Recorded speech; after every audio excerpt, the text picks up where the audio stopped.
SESI, uma iniciativa da CNI, Confederação Nacional da Indústria, apresenta...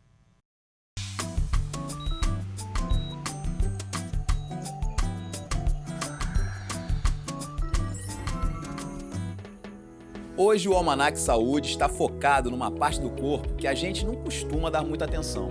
O engraçado é que esses órgãos são os principais envolvidos quando estamos em estado de alerta. Eu estou falando do sistema auditivo, os ouvidos, que nos ajudam a perceber o mundo ao redor desde que nascemos. Para entender melhor esse assunto, eu visito uma empresa onde a saúde auditiva é fundamental para a qualidade de vida dos trabalhadores. E aqui no estúdio, a gente aprende como proteger a audição no trabalho e em casa. Bem-vindos ao Almanac Saúde! No programa de hoje, vamos entender o funcionamento do sistema auditivo. Com a ajuda da especialista, vamos ver como deixar bem longe os problemas do ouvido. A gente vai conversar sobre higiene, perda auditiva, inflamações, exames periódicos. E não podemos deixar de falar sobre os equipamentos de proteção individual, ou EPIs, e de programas de conservação auditiva, que protegem a audição do trabalhador. Antes de mais nada, vamos ver como os ouvidos funcionam.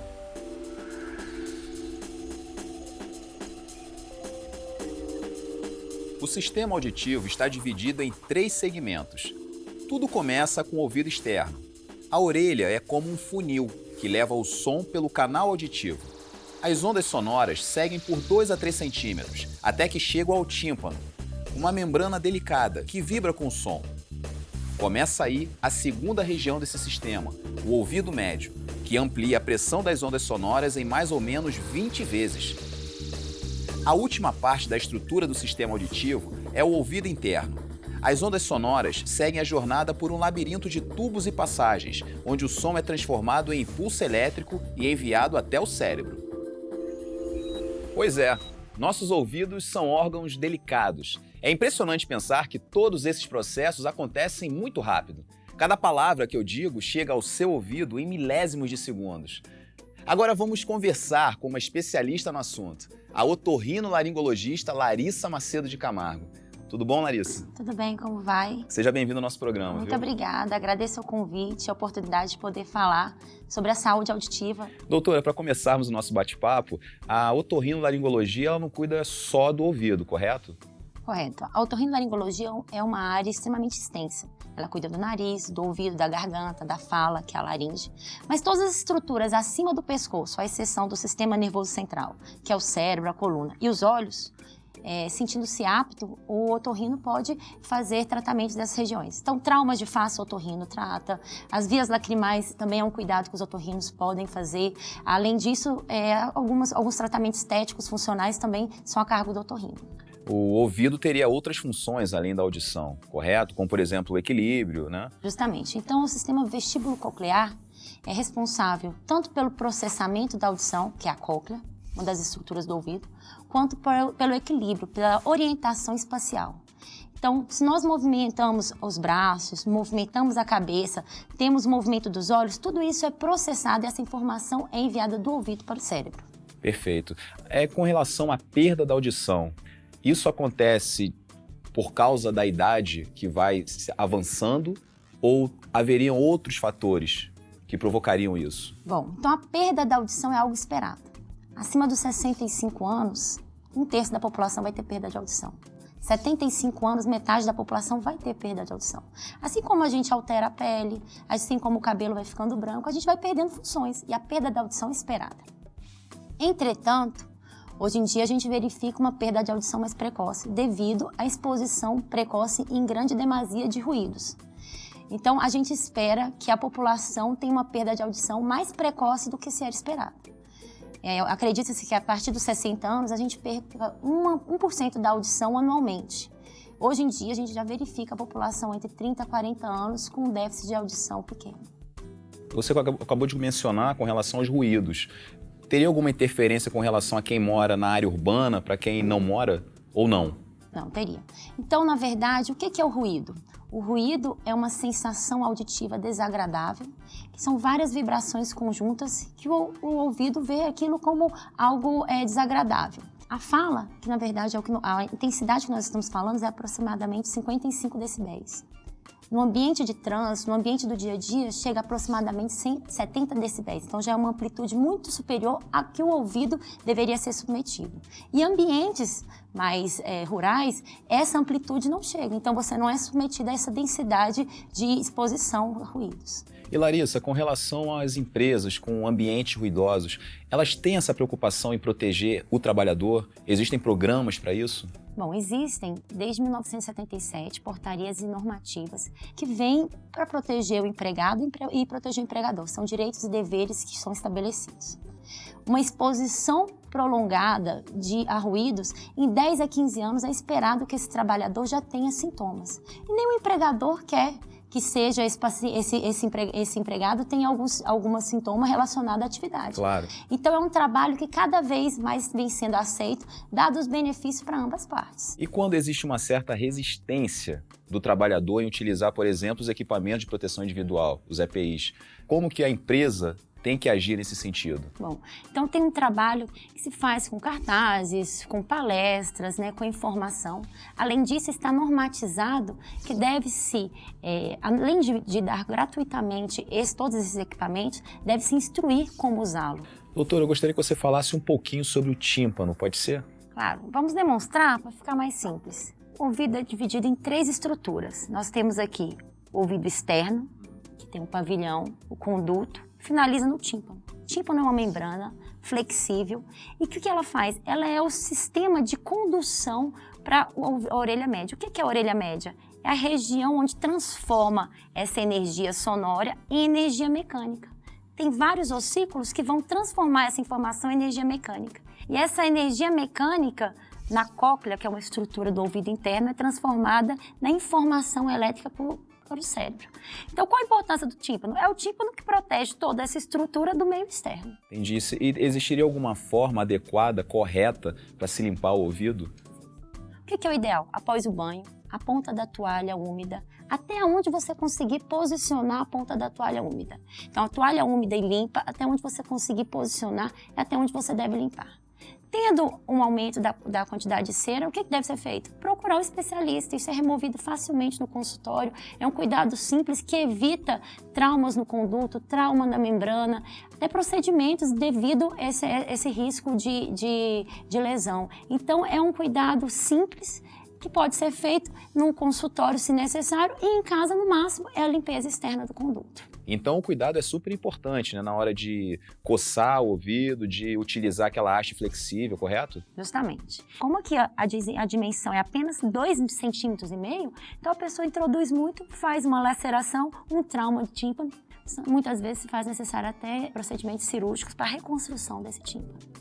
Perfeito. Eu gostaria que você também, aproveitando isso, você falasse também sobre as inflamações no ouvido, as otites, né? Acontece muito, é muito comum, né? Justamente. Então, essa divisão que eu acabei de explicar é importante. Então, você tem acometimentos tanto na parte externa quanto na parte mais média, que seria essa região mais interna. Quando você tem um comprometimento da parte externa, se chama otite externa, que é clássica quando você vai à piscina, vai à sauna, nada no mar, de tal forma que é uma inflamação externa, muitas vezes não dá febre. O que você sente? Uma dor intensa. Tocou no pavilhão, dói. Tratamentos geralmente são tratamentos com medidas mais externas, medicações locais. Agora, grandes acometimentos se dão nessa estrutura mais interna, depois do tímpano, que é o ouvido médio, de tal forma que, como aqui está protegido pela membrana, o acometimento do ouvido médio se dá principalmente por alterações no nariz. Pessoas que têm acometimento nasais, muitas vezes, como é muito próximo do ouvido por esse tubo, inflamam essa região. É a famosa otite média aguda. Segundo o censo, quase 10 milhões de brasileiros têm algum tipo de deficiência auditiva. E esse número pode ser bem maior, hein? Já que muita gente demora a perceber os sintomas. Vamos conhecer agora uma empresa que deixa os seus funcionários bem longe dessa estatística. –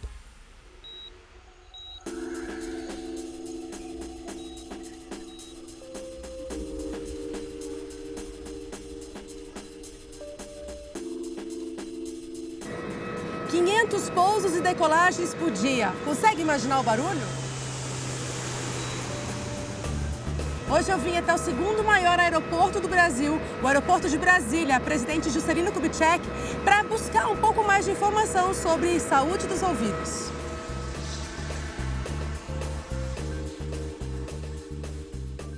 Aqui no aeroporto as equipes são separadas em terra e ar, Sim. certo? E você é um dos funcionários que transita Sim. entre a terra e o ar, né? Tô vendo que você tá com um protetor auricular, mas aqui não tá usando porque... Porque aqui eu não utilizo aqui porque aqui o nível de barulho é bem menor do que quando eu estou lá no pátio. E isso também é uma coisa ambiental, né? A poluição sonora, né? Sim, mas é muito difícil de você definir uma poluição sonora em si, porque depende muito do ambiente onde você está, como a gente pode estar aqui no próprio terminal, está em silêncio agora, quando está com muita gente, dependendo do que tem de carros, de veículos, ou até a gente tocando buzina aqui dentro, você está passando por uma poluição sonora. A gente está falando de audição, né? E aqui o aeroporto é um dos lugares que tem maior ruído, né? Lá no pátio, principalmente. Certo. É correto eu dizer que esses funcionários são obrigados a usar um protetor auditivo para trabalhar? Mariana, de certa forma, sim.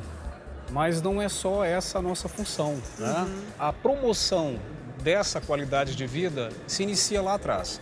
Quando? No momento da contratação desse funcionário. Então, o funcionário ele entrou hoje na empresa, no dia posterior ele já passa por um momento de integração, onde nós da área de segurança do trabalho ficamos com ele ali enfatizando quais os riscos que são inerentes à atividade que ele vai desenvolver. E paralelo a isso, nesse momento, existe a entrega da ordem de serviço. Nessa ordem de serviço você tem a descrição das atividades, os riscos que essa atividade oferece a você enquanto trabalhador, né? E os equipamentos de proteção individual que você precisa utilizar. O protetor auricular, tipo concha ou tipo plug, é um deles.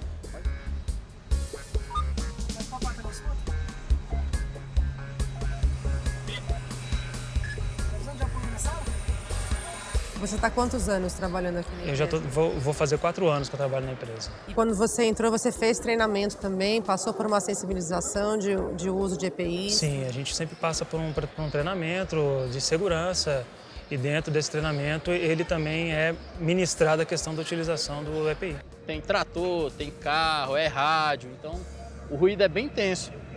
Se a pessoa não tiver o mínimo de consciência para utilizar o protetor, ele vai se prejudicar, vai acabar prejudicando talvez quem esteja próximo dele.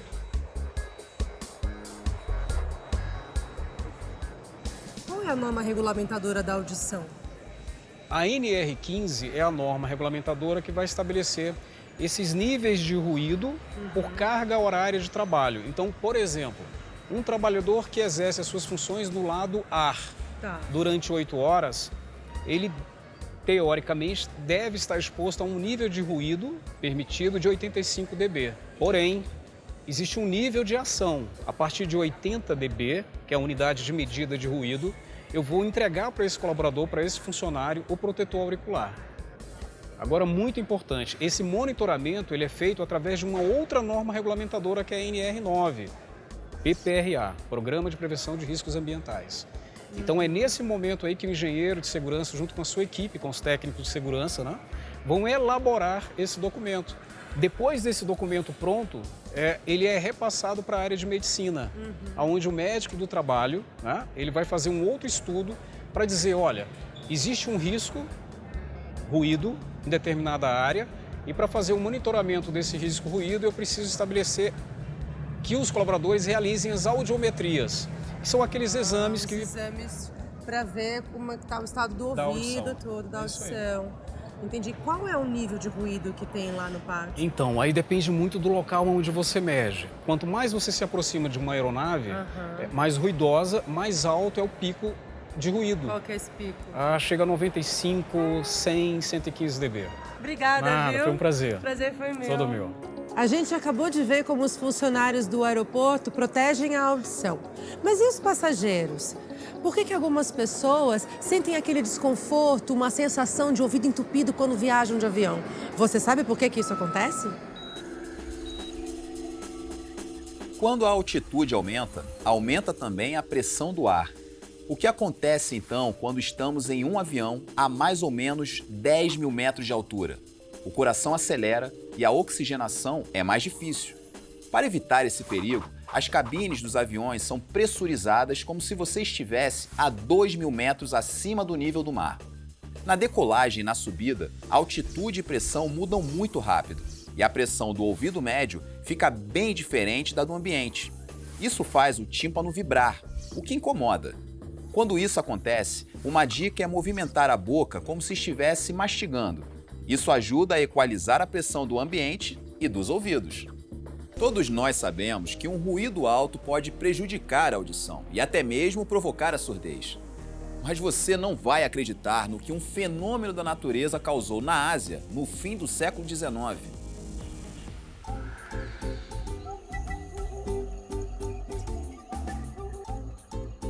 O som mais alto já registrado no planeta veio da erupção do vulcão Krakatoa, na Indonésia, em 1883. O estrondo causou consequências inacreditáveis. Primeiro, o som alcançou 4.800 quilômetros. Para se ter uma ideia, se isso acontecesse em Porto Alegre, no sul do Brasil, seria ouvido até na capital da Venezuela. O barulho foi tão intenso que o tímpano de muitas pessoas estourou em um raio de 60 quilômetros do vulcão. Cientistas acham até que sons mais potentes já aconteceram em erupções ainda mais antigas, mas o primeiro registro já está de bom tamanho, ou melhor, volume. Quando se fala em ouvidos, a gente costuma pensar só na limpeza. Só que outros cuidados, principalmente dentro de ambientes de trabalho com muito ruído, devem ser levados em consideração. A doutora Larissa Macedo de Camargo está aqui de volta para responder a umas perguntas dos trabalhadores sobre a perda auditiva. Vamos à primeira pergunta, Larissa? Vamos lá. Como prevenir a perda auditiva? Então, a melhor forma, Robson, de prevenir a perda auditiva é diminuir a exposição, evitar ficar perto de ambientes ruidosos. Foi para um ambiente que tenha maior barulho, então você evite ficar perto de caixas de som. Não usar fone de ouvido e se usar por tempo limitado. Quando usar, o limite do volume é até a metade, não mais que isso. Usar por poucos períodos. O que mais que pode ser feito? Algumas medicações também são causas de perda auditiva. Você poderia citar algum desses medicamentos? Os anti-inflamatórios, os antibióticos, podem ter uma ação ototóxica, realmente de lesão neural, de tal forma que só se deve utilizar sob orientação médica, reduzindo os riscos de perda de audição. Perfeito. Vamos à segunda pergunta? Vamos lá. Vamos lá. Quais são os sintomas da perda auditiva? Bom, então os principais sintomas, os iniciais, você vê que aumenta o volume da televisão, aumenta o volume do rádio. Você conversa com a pessoa e tem que repetir o mesmo diálogo várias vezes. Você vê o isolamento da pessoa, ela tem uma introspecção. Socialmente, ela não quer mais ficar em grupo porque ela tem uma dificuldade de diálogo realmente. Então você já vê um isolamento, já é um sintoma importante da perda de audição. Não querer passar por determinadas situações, até mesmo constrangedoras em alguns momentos. Justamente, em especial em ambientes que tem várias pessoas, onde realmente requer mais atenção, ele evita que realmente que esteja socializando para diminuir o risco de passar por situações de que ele não está tendo entendimento, de repetir a mesma conversa. E qual o papel da família nesse momento? Pois é. A família é um dos principais agentes de localização, realmente, na identificação desses sintomas. O que você pode fazer? No momento que conversar, chama atenção, né? Pai, espera que ele localize, para ele utilizar, além da audição, a leitura labial também, né? Não conversar com a pessoa que ela esteja de costa, chame a atenção para que ela realmente tenha atenção voltada só para aquilo. Então, você tem um papel social também de introdução, né, dessa pessoa, desse idoso que está com perda de audição. Perfeito. Vamos a outra pergunta, Larissa? Vamos lá. A perda auditiva é reversível? Bom, por se tratar da perda de nervo, o nervo não reproduz, ele não volta. Não existe essa possibilidade. Não existe. Então, o que você perdeu de audição não tem recuperação. O que pode ser feito? Se você é submetido a ruídos em grande proporção por um período longo e para de ser submetido, isso não é progressivo, foi aquele tanto. Entretanto, o que você perdeu, você não recupera. Hoje em dia, existem instrumentos que podem ser utilizados para diminuir a repercussão disso. Então, o que a gente usa? O aparelho auditivo. O aparelho auditivo, o que ele é? Ele é um amplificador do som. Então, na verdade, o que ele faz? Ele valoriza aquelas células que não foram perdidas e aumenta a potencialidade dela. O que perdeu não volta.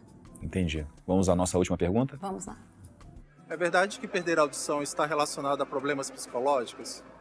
Tem relação? Bom, então, na verdade, a perda de audição tem como consequência alterações psicológicas. Então, tudo isso que a gente discorreu a respeito do isolamento, da introspecção, de diminuir a socialização, é uma causa importante de depressão, é uma causa importante de ansiedade. Então, na verdade, tem pacientes que têm perda de audição que têm queixas até que a gente fala somáticas, né? Então, ele passa a ter taquicardia, ter ansiedade por se lidar com situações onde ele sabe que ele pode passar algum constrangimento. Então, na verdade, o principal resultado disso é a introspecção, a diminuição da socialização e a depressão. Nesse caso, tem essa relação psicológica. Com certeza. Perfeito. Doutora, muito obrigado por sua participação aqui no nosso programa. Eu que fico agradecida pela participação. Você sabia que alguns alimentos podem ajudar na prevenção da perda auditiva? E que outros podem até prejudicar a saúde dos ouvidos? O Almanac Saúde vai mostrar para você.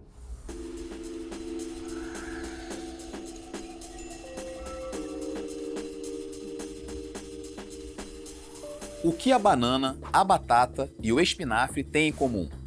Todos são alimentos ricos em potássio, que ajuda na transmissão de impulsos cerebrais e pode prevenir a perda da audição. Outros amigos da saúde auditiva são os peixes, principalmente para as mulheres. Se alguns alimentos ajudam, outros precisam ser evitados. Açúcar, carboidratos e principalmente a cafeína em excesso fazem mal não só aos ouvidos, mas para a saúde em geral. Lembrando que o bom senso é sempre útil. Se você gosta de um cafezinho, não precisa ser radical. Pode consumir moderadamente, a não ser que o seu médico faça outra recomendação. Muito bacana aprender mais como preservar a nossa audição, não é? É verdade, Mariana.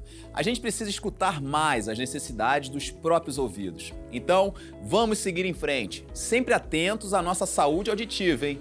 Eu te encontro no próximo Almanac Saúde. Até lá!